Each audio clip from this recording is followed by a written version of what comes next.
இன்னைக்கு விநாயகர் சதுர்த்திக்கு பிடி கொழுக்கட்டை பண்ண போகிறோம்ல. ஆமாம், இந்த பிடி கொழுக்கட்டை ரொம்ப சிம்பிளானது.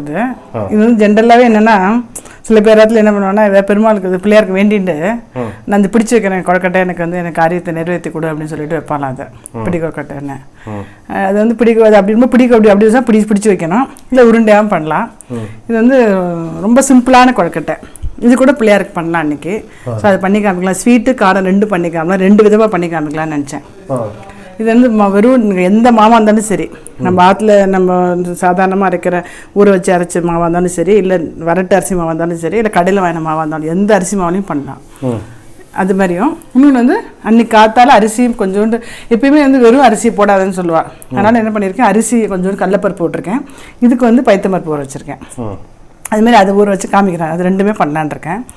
இப்போ வந்து ஸ்வீட்டுக்கு மட்டும் க்ளீனாக சொல்லிவிடும். சரி, ஸ்வீட்டுக்கு வந்து சொல்கிறேன். ஸ்வீட்டுக்கு வந்து இந்த கோபுரமாக இந்த இதில் அழகில் வந்து நல்லா கோபுரமாக ஒன்று எடுத்துன்னு இருக்கேன். ஓகே, அதை நல்லா வறுத்துட்டே சொல்கிறேன். அடுப்பில் போட்டுட்டு நம்ம எவ்வளோ எடுத்துக்கிறோமோ மாவு, அதுக்கு ஈக்குவல் வந்து ஜலம். ஒரு கப்பு மாவுனா ஒரு கப்பு ஜலம். அந்த ஒரு கப் ஜலத்தில் நான் என்ன பண்ணுவேன்னா, அரை கப்பு வந்து பால் விடுவேன். மிச்சம் வந்து ஒரு 1/4 கப்பு வந்து இந்த வெள்ளை ஜலம் எடுத்துட்டுருக்கோம் இல்லையா, வெள்ளத்தை கரைய வச்சுருக்கோம் அந்த ஜலம். அப்புறம் கொஞ்சம் ஜலம் எல்லாம் சேர்த்து ஈக்குவலாக எவ்வளோ மாவு எடுத்துக்கிறோமோ அதுக்கு ஈக்குவலாக ஜலம். ஜலத்துக்கு பதிலாக பால் விட்டுக்கலாம், நல்லாயிருக்கும். அதே மாதிரி இது பைத்தம்பருப்பு வந்து சும்மா ஒரு பிடி, வெறும் அரிசி பண்ண கொடுக்கலாம்னு சொல்லிட்டு 2 கொஞ்சம் பருப்பு போட்டுருக்கேன். அதையும் சேர்த்து இது பண்ணணும். தேங்காய் வந்து நம்ம அளவு, நம்ம இஷ்டம் தான், எவ்வளோ வேணுமோ தேங்காய் ஏலக்காய் போட்டு பிடிச்சி வச்சுருக்கேன். அந்த இது வந்து அளவு கிடையாது, அளவுலாம் கிடையாது, நம்ம இஷ்டம் எவ்வளோ வேணால் போட்டுக்கலாம். வெள்ளம் வந்து அளவு அப்படின்னா ஈக்குவலாக மாவுக்கு ஈக்குவலாக எடுத்துட்டு, இது வந்து பால் கொழுக்கட்டைனா கொஞ்சம் ஸ்வீட் கம்மியாக இருந்தால் நல்லாயிருக்கும், இது நல்லா இருக்காது. அதனால ஈக்குவலாக போட்டுட்டு அதுக்கப்புறம் சும்மா ஒரு பிடி எடுத்து வெல்லம் போடுவேன். அளவு வந்து இப்போ இந்த மாவு எடுத்துட்டு இருக்கேன்னா, இப்போ இதுக்கு தலை தட்டி மாவு எடுத்தோம்னா கோபுரமாக வெல்லம், புரியுதா? ஓகே, எவ்வளோ எடுத்துட்டு இருக்கோமோ அதோட கொஞ்சம் ஒரு துளி ஜாஸ்தி வெல்லம் இருந்தால் நல்லாயிருக்கும், இல்லை அதே அளவு போட்டாலும் நல்லா தான் இருக்கும். ஓகே, சரியா? ஈக்குவலாக எல்லாமே ஈக்குவலாக எடுத்துட்டோம். எல்லாம் ஈக்குவல். ஆமாம், சப்போஸ் உங்களுக்கு இனிப்பு ஜாஸ்தி வேணும்னா கொஞ்சம் ஜாஸ்தி எடுத்துக்கணும். ஆமாம், அவ்வளோதான். இல்லையா? இந்த கொஞ்சம் இந்த பச்சை வாசனை போகணுன்றதுக்காக லேசாக வறுத்து, ரொம்ப வறுக்கணும்னு இல்லை, லேசாக வறுத்து தொட்டு பார்த்தா சூடு வருது. போகிறது ஆஃப் பண்ணிடுறேன் நான். கோபுரமாக எடுத்துட்டேன் இல்லையா? ஸோ அதேனால நல்லா இது பண்ணி இந்த அளவுக்கு வந்து பால் ஜலம் வந்து அது ஃபுல்லாக வர்ற மாதிரி ஜனம் விட்டுட்டேன். அந்த கோபுர அளவு இருக்கு இல்லையா, அந்த அளவுக்கு வந்து வெள்ளை ஜலம். ஓகே, வெள்ளை ஜலம் போட்டுட்டேன்.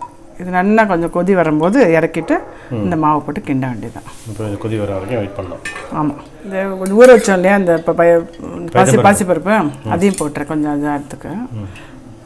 லேசாக பொங்கிட்டு வரும், மேலே வரட்டும். இந்த பால் பொங்கிட்டு வருது பார்த்தீங்களா?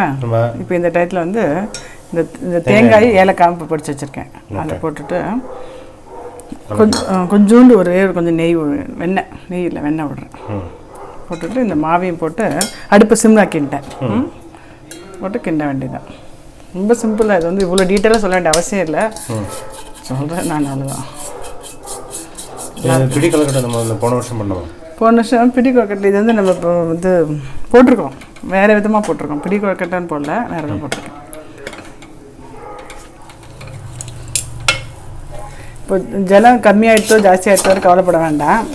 ஜலம் கம்மியாகிடுச்சுன்னா கொஞ்சம் தெளிச்சிக்கலாம், ஜாஸ்தி ஆகிடுச்சா கொஞ்சம் மாவு கொஞ்சம் போட்டுக்கலாம், ஒன்றும் பிரச்சனை இல்லை. பட் அளவு வந்து கரெக்டாக ஒரு டம்ளர் போட்டோன்னு வச்சுங்களேன், கரெக்டாக இருக்கும்.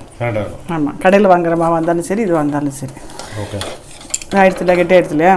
இப்போ இதை ஆஃப் பண்ணிட்டு 5 நிமிஷம் மூடி வைக்கிறேன். இப்போ மாவு இல்லை ஆற்றுல அப்படின்னா பச்சரிசி தான் எடுத்துக்கணும். பச்சரிசி நல்லா ஒரு டம்ளர் எடுத்துட்டு, ஒரு அழகு எடுத்துட்டுருக்கேன். துளியூண்டு வந்து கடலைப்பருப்பு போட்டுருக்கேன். நம்ம வந்து அரிசி உப்புமா பிடி கொழுக்கட்டைன்னு பண்ணுவோம், அதே மாதிரி தான் அது. ஸோ அது வந்து அதுமாதிரி மாவு போட்டுன்ட்டு இதேமாரி ஸ்வீட்டும் பண்ணலாம். இந்த மாதிரி அரிசி வந்து ஒரு 1/2 மணி நேரம் ஊற வச்சு நல்லா களைஞ்சி ஊற வச்சுட்டு வடிகட்டினா போகிறோம். வடிகட்டினே கொஞ்சம் உதிரியாக ஆகும். அப்படி இதை வந்து மிக்சியில் போட்டு நல்லா மாதிரி கொஞ்சம் கொரன்னு அரைச்சிக்கணும். அரைச்சின்ட்ருக்கேன். இது வந்து என்னென்னா கடுகு, உளுத்தம்பருப்பு, கடலைப்பருப்பு, பச்சை மிளகாய், இஞ்சி, கருவேப்பிலை, தேங்காய் கொஞ்சம், உப்பு போட்டு பெருங்காயம் போட்டு பண்ணணும். அந்த இன்க்ரீடியன்ஸ் அப்புறமா சொல்லிடுறேன். சொல்கிறேன். இது கொஞ்சம் ஆற வச்சுருந்தாங்களே. இது வந்து என்னென்னா கொஞ்சம் ஜலத்தை தொட்டு தொட்டு பிடிச்சிருந்தா ஈஸியாக ஆகிடும், டக்கு டக்குன்னு ஆகிடும். நல்லா ஆறினோடனே இருக்கு இல்லையா, நல்லா இப்படி பிடிக்கணும். இந்த கை விரல் வந்து பிடிச்சி இதான் பிள்ளையார் பிடிச்சி வச்சுன்னு சொல்லுவோம்ல, அது மாதிரி இது வந்து இருந்தால் பிடிச்சிக்கணும். அப்படி நம்ம இதுதான் பிடிக்க வைக்கணும்னு சொல்கிற இப்படி வைக்கிறதுனால நம்ம என்ன ஷேப் வேணாலும் வச்சுக்கலாம். இப்போ இந்த பைத்தம்பருப்புலாம் கூட இப்போ வேகும் போது நல்லா வெந்துடும். இப்படி பிடிச்சி வைக்க வேண்டியது. ஓகே, ஆவியில் வேக வச்சுட்டு எடுத்தோம்னா இது கொழுக்கட்டை ஆச்சு. ரொம்ப சிம்பிள். பிடி கொழுக்கட்டை. ஆமாம், பிடி கொழுக்கட்டை. எல்லாத்தையும் வச்சுட்டேன் நான். இது இந்த மாதிரி இதில் வச்சா அதான் ஒரு அட்வான்டேஜ். நம்ம எவ்வளோனா வச்சுட்டுலாம் வச்சுட்டு ஃபுல்லாகவே வச்சுட்டேன் நான். இப்போ அடுத்தது காரம் பண்ணி காமிக்கிறேன். இதை மூடி வச்சுருவேன். மூடி வச்சுருவேன். எவ்வளோ நேரம்? ஒரு 10-15 நிமிஷம் நல்லா சிம்மில் வச்சு நல்லா வேகட்டும். அர்ஜென்ட் இல்லை, இது குறைன்னு அரைச்சின்ட்டேன். எப்படின்னா அரைச்சிக்கலாம். நான் குறை வச்சா டேஸ்ட் நல்லா இருக்குன்னு குறை அரைச்சின்ட்டேன். இதுக்கு வந்து இப்போ எப்படின்னா நம்ம உப்புமாக்கு தாளிக்கிற மாதிரி தான். நம்ம எண்ணெய் விட்டுன்ட்டு கொஞ்சம் எண்ணெய் விட்டுருக்கேன். ஒரு ஸ்பூன் கடுகு, ஒரு ஸ்பூன் கடலைப்பருப்பு, உளுத்தம்பருப்பு. இங்கே வந்து பச்சை மிளகாய், இஞ்சி, கருவேப்பிலை, கொஞ்சம் பெருங்காயம், தேங்காய், அவ்வளோதான். ஓகே, கடுகு வெடிக்கட்டும். ஒரு ஸ்பூனு கடலைப்பருப்பு, ஒரு ஸ்பூனு பெருங்காயம் வந்து 1/2 ஸ்பூனு. இதில் அந்த பேஸ்ட்டு போடலையே, பெருங்காய பேஸ்ட்டு. அஞ்சரை பெட்டியில் பேஸ்ட் வச்சா நல்லா இருக்காது, அதனால் பேஸ்ட் வைக்கல. பொடி வைக்கணும். இதெல்லாம் வந்து 1க்கு 2 விடணும். ஏன் அப்படின்னா இந்த ரவை இருக்கு இல்லையா, அது வறுக்கிறதுக்கு. அதுமாதிரி நம்ம இதுக்கும் என்ன பண்ணோன்னா 1 டம்ளர் ஜலம் 1 டம்ளர் பால் தான் விடுவேன் நான்.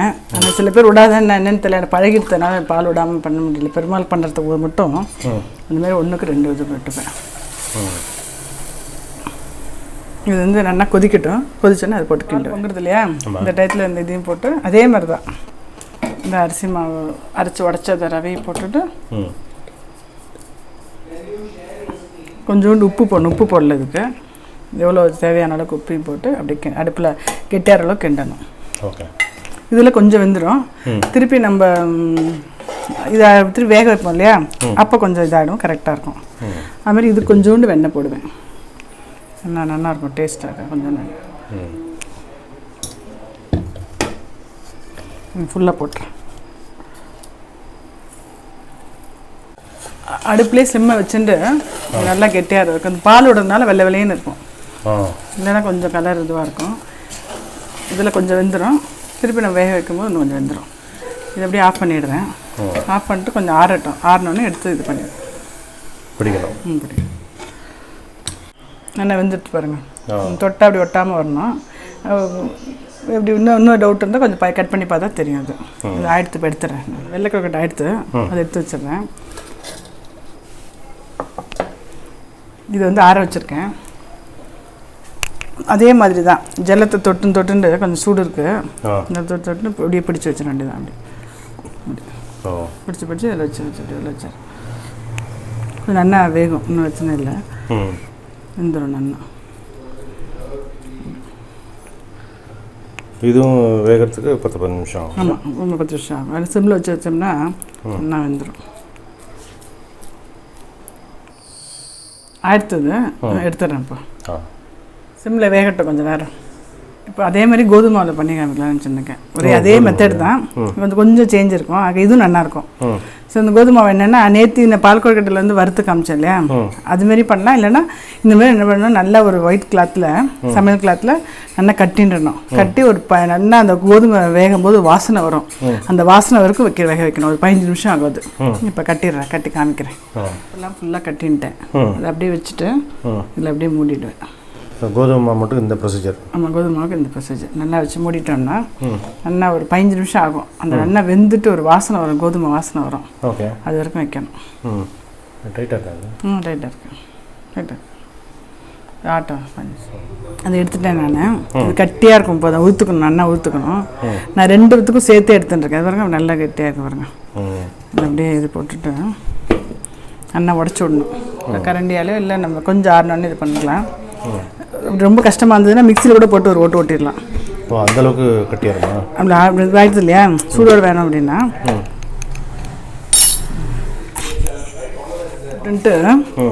பாதி எடுத்து வச்சுட்டேன் அதுக்கு உப்பு இதுக்கு. இது வந்து என்ன பண்ணணும்னா இப்போ வந்து கொஞ்சம் வந்து கோதுமை மாவு ஸ்மெல் பிடிக்காம அப்படிலாம் இருக்கும் அப்படின்றதுனால என்ன பண்ணிருக்கேன் டேஸ்ட்டுக்காக வேர்க்கடலையை வறுத்து கொஞ்சம் பொடி பண்ணியிருக்கேன். ஆமாம் அது டேஸ்ட் நல்லா இருக்கும்ண்ணே. அப்புறம் சுக்கு பொடி கொஞ்சம் போட்டுருக்கேன். ஏலக்காய் அதுக்கு ஏலக்காய் போட்டதுனால ஏலக்காய் வேண்டான்னு போட்டுட்டு தேங்காய் டேஸ்ட் நல்லா இருக்கும்ல. இது நல்லாயிருக்கும். இந்தமாரி இதேமாரி அரிசி மாவில் அவலில் இப்போ இதில் எப்படி பண்ணலாம் ரெண்டுமே நல்லாயிருக்கும். எப்பயுமே ரெண்டுமே பண்ணுவேன். இப்போ இந்த இது இருக்கு இல்லையா இந்த வெல்லம் எப்படின்னா இதே அளவு தான் கோதுமை எவ்வளோ எடுத்துகிட்டு இருக்கோமோ அதே அளவு வெல்லம். ஜலம் மட்டும் எப்படின்னா தெளிச்சு தான் இப்போ இது பண்ணணும் விடக்கூடாது. ஸோ ஃபஸ்ட்டு வந்து இந்த வெல்லத்தை போட்டு தெளிச்சுட்டு போராடுறதுக்கு கொஞ்சம் பாலை விட்டுப்பேன் நான். இந்த வெள்ளமே மோஸ்ட்லி சரியாயிடும். ஆக்சுவலாக வெள்ளம் வந்து கரைச்சி கொஞ்சம் வார்மாக இருக்கிறதுனால அதுவே போகிறோம். இது வேண்டாம் இப்போ பால் தேவைப்படாது. தேவைப்பட்டால் கொஞ்சம் பால் விட்டுக்கலாம். இதே அளவு தான் ஜலம் வந்து ஆயிடுத்து இல்லையா. கொஞ்சம் அப்படியே இருக்கட்டும். இதில் வந்து கொஞ்சோண்டு நெய் விட்டுப்பேன். ஒரு ஸ்பூன் நெய் விட்டுறேன். இப்போ நெய் விட்டுன்னு அப்படியே பிடிச்சி வைக்க வேண்டியதான். இது ஆக்சுவலாக அரிசி மாவோட இதுதான் நல்லாயிருக்கும். அப்படியா? நல்லா டேஸ்ட்டு நல்லாயிருக்கும். கொஞ்சம் சின்னதாக பிடிச்சி வைக்கணும். வேகணும் நல்லா வேகணும். அதனால் கொஞ்சம் சின்னதாக அதே இதை எடுத்துட்டேன். நான் கொஞ்சம் பிடிச்சி வச்சுருக்கேன். இடம் கொஞ்சம் தானே இருக்கேன். 2 வச்சிடலான்னு வச்சுருக்கேன். இப்போ வந்து இதையும் போட்டுறேன் நான். இதுக்கு வந்து என்னென்னா இதே வேர்க்கடலை உப்பு கடுகுலாம் தாளித்து கொட்டலை நான். அந்த கடுகு தாளித்து கொட்டுற அப்படியும் பண்ணலாம். அதேமாதிரி நம்ம பண்ணோம் இல்லையா அரிசி மாவு அதேமாதிரியும் பண்ணலாம். இல்லைன்னா இந்தமாரி இது சும்மா இந்த வேர்க்கடலை மிளகு பொடி கொஞ்சம் கருவேப்பிலை போட்டு வச்சுருக்கேன். ஆக்சுவலி இதேமாரி ராகி மாவில் பண்ணலாம். ராகிலே பண்ணலாம். அவலில் பண்ணலாம். ரவையில் பண்ணலாம். ஸோ இந்தமாரி இந்த பிடிக்கிட்டே கூட இதுமாரி எல்லாத்துலேயுமே பண்ணலாமே. வந்து இப்போ பண்டிகைனால இது வந்து பச்சரிசி எடுத்துக்கிறோம். இல்லைன்னா புழுங்கரிசி சிவப்பரிசி நம்ம போட்டிருக்கோம் வீடியோ கோதுமை ரவையில் அதுமாதிரி எதில் வேணாலும் போட்டுக்கலாம். அப்படி வேர்க்கடலை மிளகு ஜீரகத்தை பொடி பண்ணியிருக்கேன் காரத்துக்கு. இது போடல. பச்சை மிளகாய் இஞ்சி போடல. மிளகு ஜீரகம் போட்டதுனால பெருங்காயம் கூட இப்போ வேண்டாம். இப்படி எல்லாத்தையும் நல்லா கலந்துட்டு தேங்காய் போடணும். கொஞ்சம் நல்லாயிருக்கும். தேங்காய் வச்சுருக்கேன். தேங்காய் போட்டுட்டேன். இப்போ பாலை லேசாக தெளிச்சு பிடிச்சிடணும். பிடிக்கணும்ல. ஆமாம் கொஞ்சம் உப்பு போடணும். உப்பு போடுறேன். இந்த மாதிரி வேக வைக்க வேண்டாம்னா நல்லா வறுத்துண்டா போகிறோம். இதுக்கான அந்த குழகுழப்பு தன்மை போகிறதுக்காக தான். இல்லைன்னா ஒரு மாதிரி ஒட்டிண்டு ஈஷன் இருக்கும். அதுக்கு இதுதான் கரெக்டான பதம். இப்போ இதை அப்படியே பிடிச்சி வச்சுருச்சேன். நான் வேகட்டும். இது ஆயிடுத்து ஒட்டாமல் இருந்தது பார்த்தீங்களா எடுத்துறேன். இப்போ ஆயிடுத்து பிடிக்கட்டேன்.